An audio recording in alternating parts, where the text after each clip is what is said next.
C'est de la part de votre frère Grégoire Montpouillard. Je vous salue ce matin, mes bien-aimés, par un saint baiser. En ce jour de jeudi 27 juillet 2023. Que le Seigneur vous fortifie dans votre corps et vous restaure dans votre âme et dans votre esprit. Mes bien-aimés, avant de continuer dans mon exercice de témoignage, je reviens un petit peu en arrière pour rectifier un fait concernant certaines années que j'ai annoncées récemment dans ma dernière vidéo. En effet,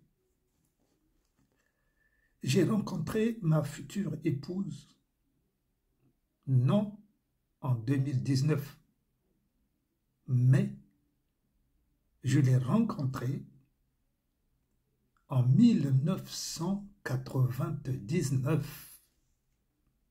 Excusez-moi. Nous nous sommes fiancés en 2000, un an après. Et nous nous sommes mariés le 5 mai 2001. Donc, 1999, notre rencontre, 2000, les fiançailles, et 2001, le 5 mai, notre mariage. Ainsi, c'est clair et net. Excusez-moi une fois de plus. Mes bien-aimés, je ne pouvais pas aussi terminer le chapitre des pasteurs sans pour autant reconnaître la grâce que Dieu m'a faite de pouvoir rencontrer en France deux serviteurs de Dieu qui ont marqué ma vie dans le Seigneur et d'une façon merveilleuse.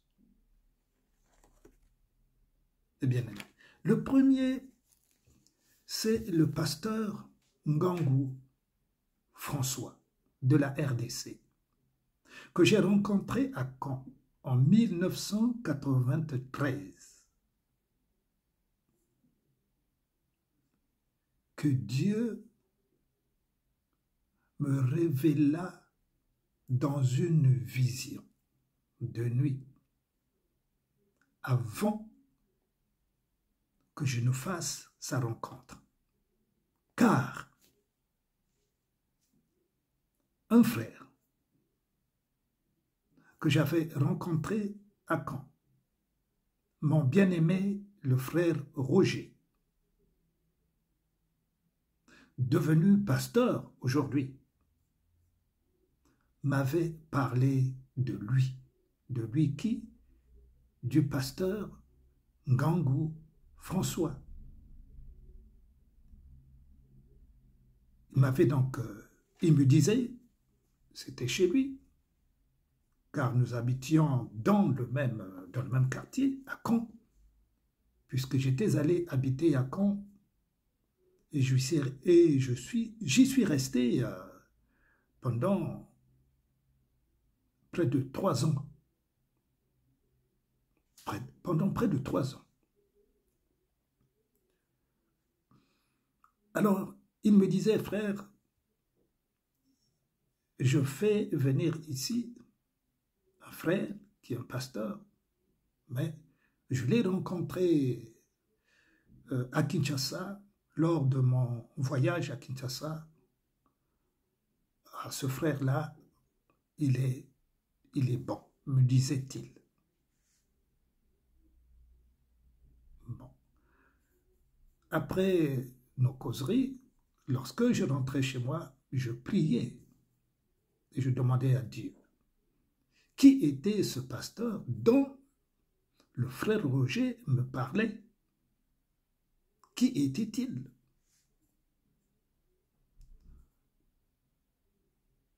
Un un soir, le Seigneur, dans une vision de nuit, alors me parla de lui, de ce serviteur de Dieu-là.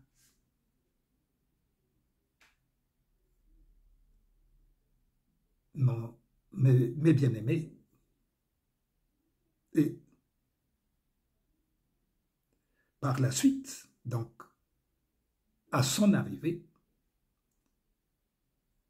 je le vis et je fus convaincu de la vision que le Seigneur m'avait donnée sur lui et de ce que le frère Roger me parlait de lui. Je fus convaincu, mes bien-aimés.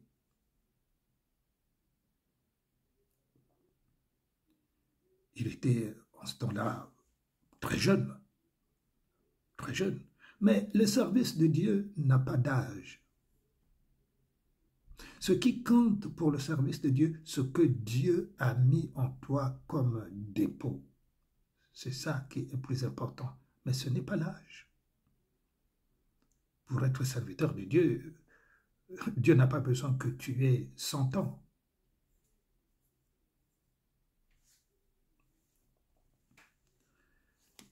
Jusqu'à ce jour, le Seigneur me montre toujours, me révèle toujours l'œuvre que Dieu a mis en lui. Et, mes bien-aimés, mon témoignage est authentique. Je le garde toujours dans mon cœur. Nous sommes toujours en relation.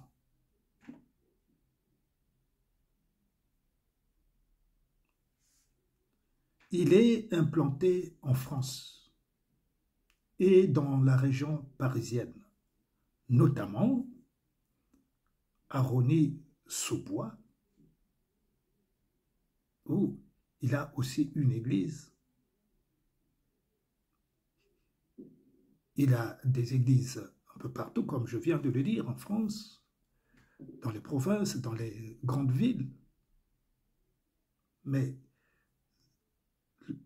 là où il est assis en permanence, disons, c'est à Rosny-sous-Bois. Mes frères. Alors, il y a le deuxième. Le deuxième serviteur de Dieu, puisque j'ai dit qu'ils sont deux, que j'ai rencontrés ici, et pas des moindres. Dieu a permis cela. Dieu permet toutes choses. Même dans ce qui est mauvais, Dieu le permet pour la gloire de son nom. Le deuxième donc s'appelle Christian Pelonne. Vous pouvez trouver son nom, ses références sur les réseaux sociaux, notamment sur YouTube. Il est prophète. Il n'a pas d'église attitrée. Il est docteur en physique, ingénieur et travaille au CNRS. Pour quelques références, si vous voulez. Je l'ai connu lors d'un séminaire qui se passait en 2002 à Grenoble.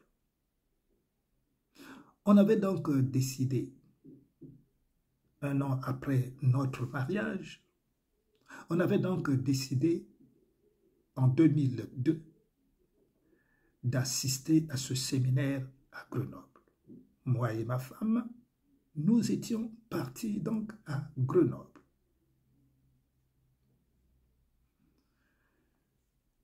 Pour ce séminaire de 2 semaines. On avait loué une chambre et avant que nous y rendions à Grenoble, j'avais prié à Dieu s'il y avait quelque chose de bon qui se passerait dans ce séminaire de Grenoble. Le Seigneur n'avait pas tardé de me parler en bien de ce séminaire. Et ce que le Seigneur m'avait révélé, nous l'avons vécu à Grenoble. C'était merveilleux. Ce séminaire restera gravé dans ma mémoire.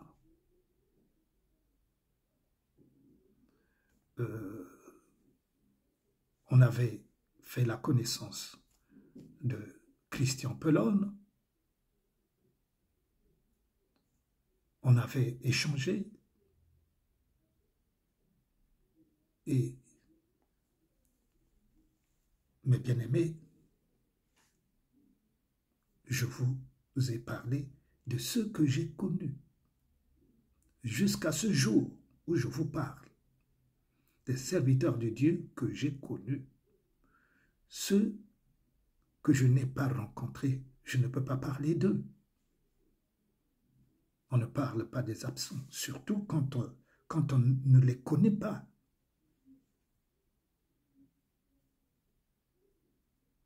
Il y a aussi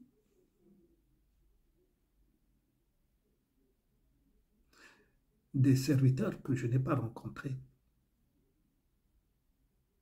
mais que j'écoute de temps à autre.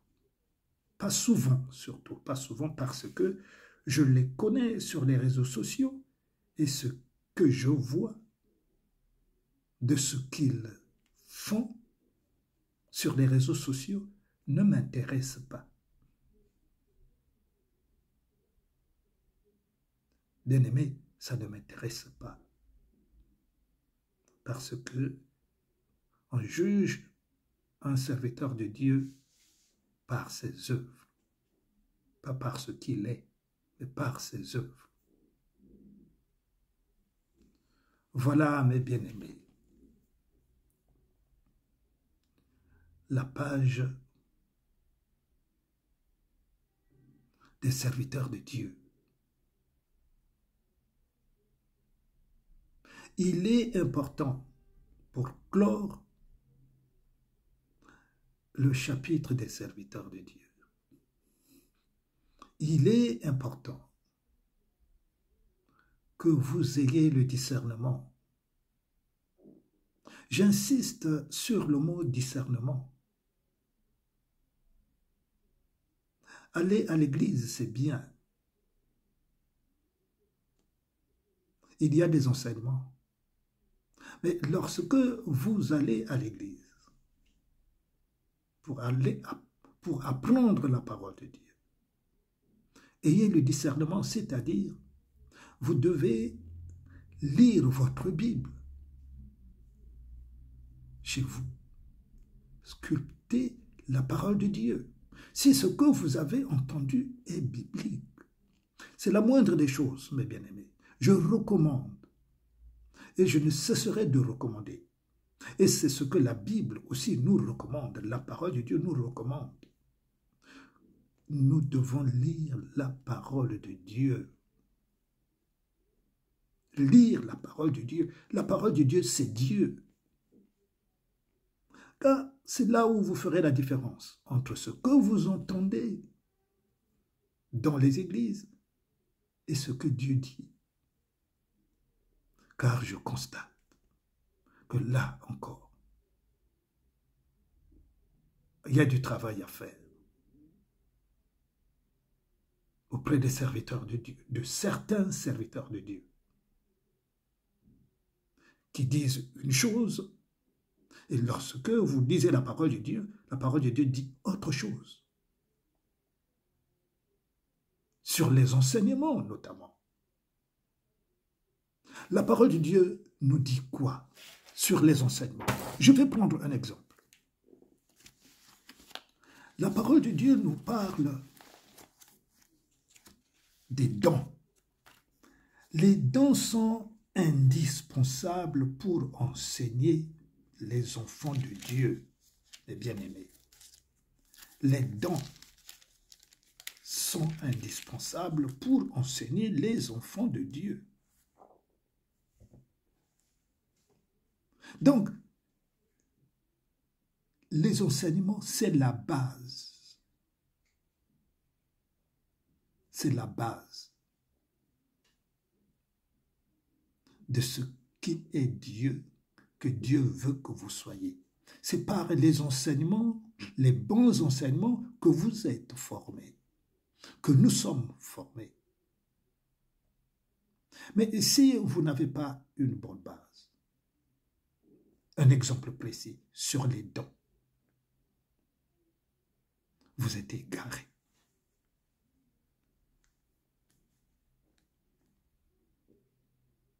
Vous entendez, mes bien-aimés? Si vous n'avez pas de bonne base sur les enseignements concernant les dons, vous êtes égaré.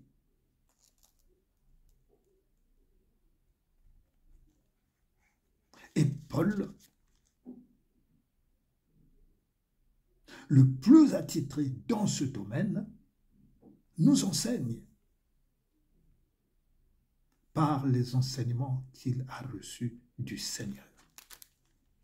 Ces enseignements-là, Paul ne les invente pas.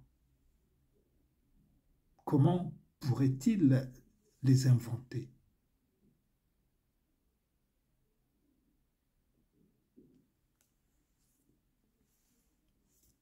Dans le chapitre 14 de 1 Corinthiens,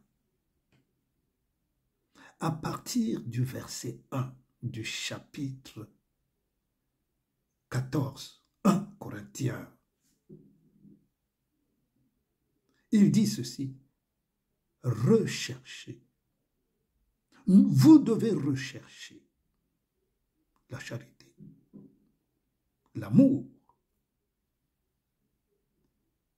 mais aspirez. Aspirez aussi aux dons spirituels. Je vous disais la dernière fois dans mes interventions, c'est juste un petit paragraphe que j'ouvre et que je vais refermer, parce que je continue sur les témoignages. Mais je vais refermer ce chapitre des pasteurs par cette petite exhortation, par ce petit enseignement qui est indispensable, parce que je le constate tous les jours, que le peuple de Dieu ne s'affermit pas. Le peuple de Dieu confond. Et certains, pas ceux, et certains de ceux qui les enseignent les égarent. De quelle manière? D'où j'explique ceci et je vais clore ce chapitre.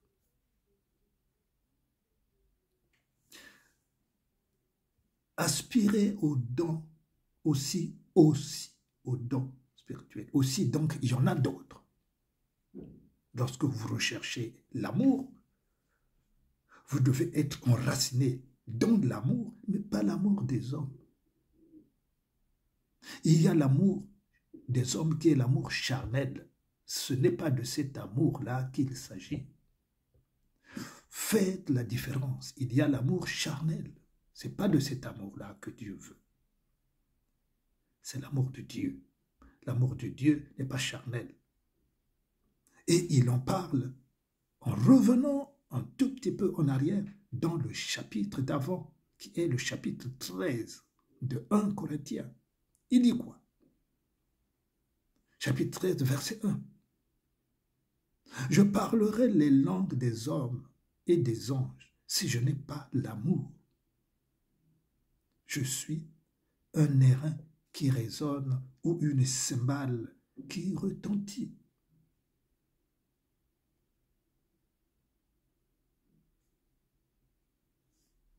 Et quand j'aurai le don de prophétie, la science de tous les mystères et de toute la connaissance, quand j'aurai même toute la foi jusqu'à transporter des montagnes, si je n'ai pas l'amour, je ne suis rien. Et quand je distribuerai tous mes biens pour la nourriture des pauvres, quand je livrerai même mon corps pour être brûlé, si je n'ai pas l'amour, cela ne me sert de rien, bien-aimé. Comprenons cela bien.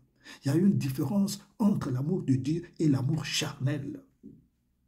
L'amour charnel, c'est celui qui veut se montrer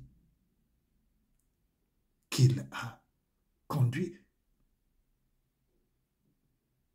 des malades dans les hôpitaux, qu'il a prié pour les malades, qu'il a construit des monuments, qu'il a fait des choses grandes. Mais si tu n'as pas l'amour, si tu as fait ces choses pour te montrer que c'est toi qui as l'amour, en fait, tu veux montrer que tu es ce que tu es, c'est-à-dire moi. Alors, ce que tu fais est vain. C'est ça, se montrer. C'est cela, l'amour charnel, l'amour des hommes. Mais ce qui est important, c'est l'amour de Dieu. Quand tu le fais, est-ce que c'est l'amour de Dieu qui t'anime? Est-ce que quand tu donnes, mes frères, mes sœurs, quand tu donnes quelque chose, est-ce que tu le donnes avec amour ou pour que les gens te voient? Dieu dit ceci dans sa parole. Quand tu donnes de la main droite, que ta main gauche ne sache pas ce que ta main droite donne. La femme qui était rentrée dans l'église, la femme dont le Seigneur Jésus fait allusion, pendant que tous les autres dans le temple se mettaient en rang pour aller donner, et le Seigneur, là où il était assis, il le regardait, mais personne ne le voyait. Le Seigneur dit ceci: parmi tous ceux qui donnent là, tous ceux que vous voyez qui donnent, ils le donnent de leur superflu, dit le Seigneur. Mais cette vieille femme-là, regardez, elle n'a que tout ce qu'elle a. Même chez elle, elle ne sait pas de quoi elle sera nourrie. Elle a donné tout ce qu'elle avait. Lorsque nous donnons, Dieu sait. Mais Dieu sait aussi ce qu'il donne, pour quel intérêt il le donne. Il parle souvent. Il parle beaucoup, pas souvent. Il parle beaucoup. Donnez. Donnez. Et Dieu va vous donner. Vous voyez, mes bien-aimés, le paradoxe de donner, donner, donner 5 000, donner 20 000, donner 30 000 euros, et Dieu va vous bénir.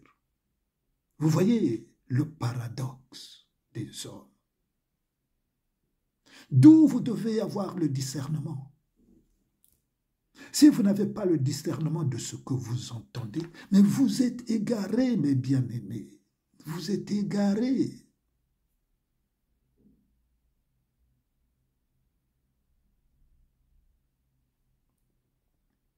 Pareil, lorsque vous recherchez les dents servent à quoi? À l'Église. Et j'ai souvent dit, d'ailleurs, et la parole de Dieu le dit, que les dons sont donnés par Dieu et pour le corps de Christ. Donc le corps de Christ, c'est l'Église de Christ, là où le nom de Jésus est invoqué. C'est ça l'Église de Dieu, le corps de Christ, c'est cela. Pour l'édification.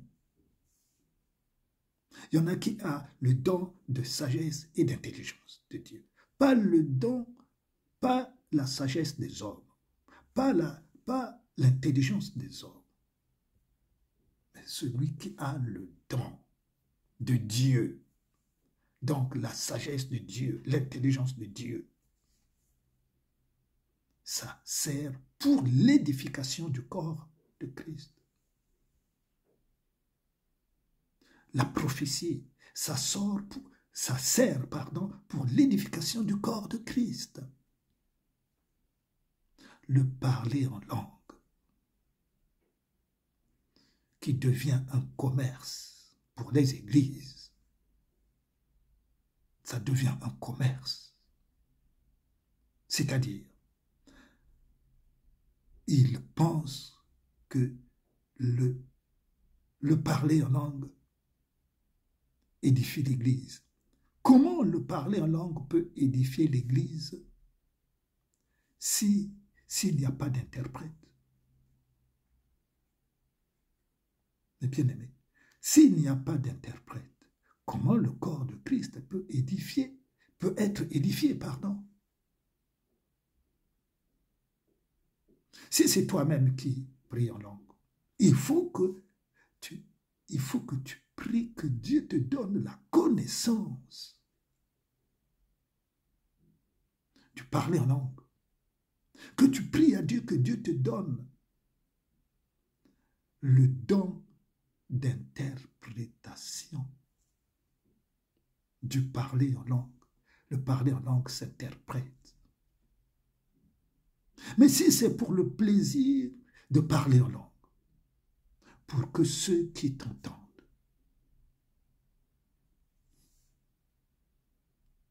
croient que tu as le Saint-Esprit. En fait, le but, c'est de faire croire aux autres que tu as le Saint-Esprit. Donc, l'autre aussi imite. C'est pour cela que beaucoup de pasteurs demandent à l'Église d'imiter le parler en langue. Imiter. Ils poussent l'Église à imiter dans l'Église ceux qui parlent en langue. Et encore, ceux qui parlent en langue, parlent-ils de la langue des anges? Parce que c'est la langue des anges, il ne faut pas l'oublier. Le parler en langue, c'est la langue des anges. Vous comprenez, mes bien-aimés? Tout le monde n'est pas appelé à parler en langue. Et d'ailleurs, c'est seulement maintenant que ça vient dans la bouche de certains pasteurs. Ça devient une référence aujourd'hui, le parler en langue. Si tu ne parles pas en langue, ça veut dire que tu n'as pas le Saint-Esprit, d'après certains pasteurs. Pour avoir le Saint-Esprit aujourd'hui, il faut parler en langue. Là, tu es considéré dans l'Église. Il a le Saint-Esprit parce que tu parles en langue. Ce n'est pas une référence. Parce que lorsque vous parlez en langue, la parole de Dieu nous dit, si quelqu'un n'interprète pas, qu'il se taise. Nous pouvons le lire. Dans 1 Corinthiens chapitre 14, vous pouvez le lire à partir du verset 26. 1 Corinthiens chapitre 14 à partir. Vous pouvez même commencer à partir du verset 24 jusqu'au verset 28.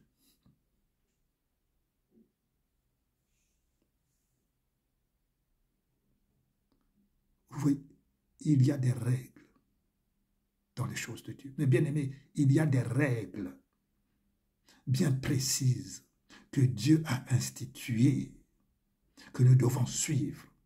Si nous ne suivons pas ces règles, nous sommes égarés, mes bien-aimés. J'insiste, si nous ne suivons pas les règles que Dieu a établies dans sa parole, nous sommes égarés. D'où chercher à avoir le discernement de ce que vous entendez et de ce que vous lisez.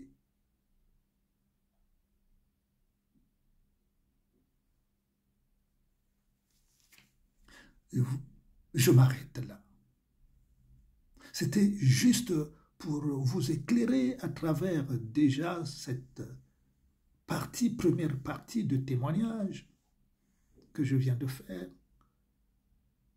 d'où je me suis permis d'introduire ce petit enseignement qui va vous servir, afin que vos yeux soient ouverts, que vos oreilles soient ouvertes, et que l'Esprit de Dieu prenne place dans votre cœur. Je vous remercie. La suite de mon témoignage arrive, mes bien-aimés. Soyez bénis en cette journée de jeudi 27 juillet 2023. Que Dieu vous garde. Que la main de Jésus soit sur vous. Pour ceux qui sont malades, qui souffrent de douleurs, qui souffrent de toutes sortes de maladies dans leur corps, que la main de Jésus, notre Seigneur, notre Sauveur, qui n'est pas trop courte pour guérir, qui n'est pas trop courte pour sauver, pour délivrer tous ceux qui sont dans le piège du péché, car le péché est un piège du diable. Lorsque tu tombes dans ce piège, pour t'en sortir,